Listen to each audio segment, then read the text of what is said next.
Bonjour à toutes, bonjour à tous, bienvenue sur Radio M pour l'essentiel de l'information de ce mercredi. Et dans l'actualité, la journaliste d'Al Jazeera, Shirin Abu Akleh, a été tuée ce mercredi matin par un tir de l'armée israélienne.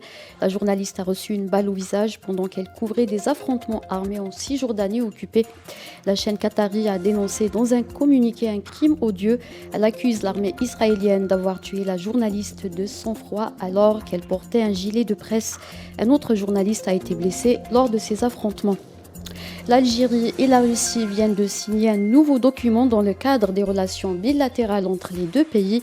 Il s'agit, selon le chef de la diplomatie russe, Sergei Lavrov, qui s'est entretenu hier avec le chef de l'État, Abdelmadjid Tebboune, d'une réaffirmation de l'importance de l'action commune, de la coopération stratégique entre les deux pays. Sergei Lavrov a également indiqué qu'il avait transmis au président Tebboune une invitation de son homologue russe pour effectuer une visite en Russie. Le procès en appel dans l'affaire GB Pharma, dans lequel sont poursuivis les deux anciens premiers ministres Ahmed Ouyahia et Abdelmalek Sellel, a débuté hier devant le tribunal criminel près la cour d'Alger. Le procureur a requis les mêmes peines requises par le procureur du tribunal de Sidi Mohamed à leur encontre. Le procureur avait requis en novembre 2020 une peine de 10 ans de prison ferme et une amende d'1 million de dinars à leur encontre pour octroi d'indus privilèges au groupe Condor et à ses filiales dans des facilitations pour la réalisation d'une usine de fabrication de médicaments GB Pharma.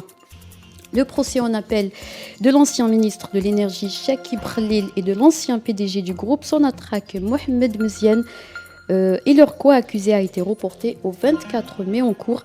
Les accusés sont poursuivis pour corruption dans l'affaire du complexe gazier d'Erzio à Oran, notamment pour octroi d'indus privilèges, abus de fonction et conclusion illégale de marché. La 8e édition du Salon international de la plasturgie, l'impression et d'emballage se tiendra du 16 au 18 mai en cours au Centre international des conférences à Alger. Au moins 18 pays prendront part à ce salon avec une centaine de participants. C'était la dernière information. Merci de nous avoir suivis.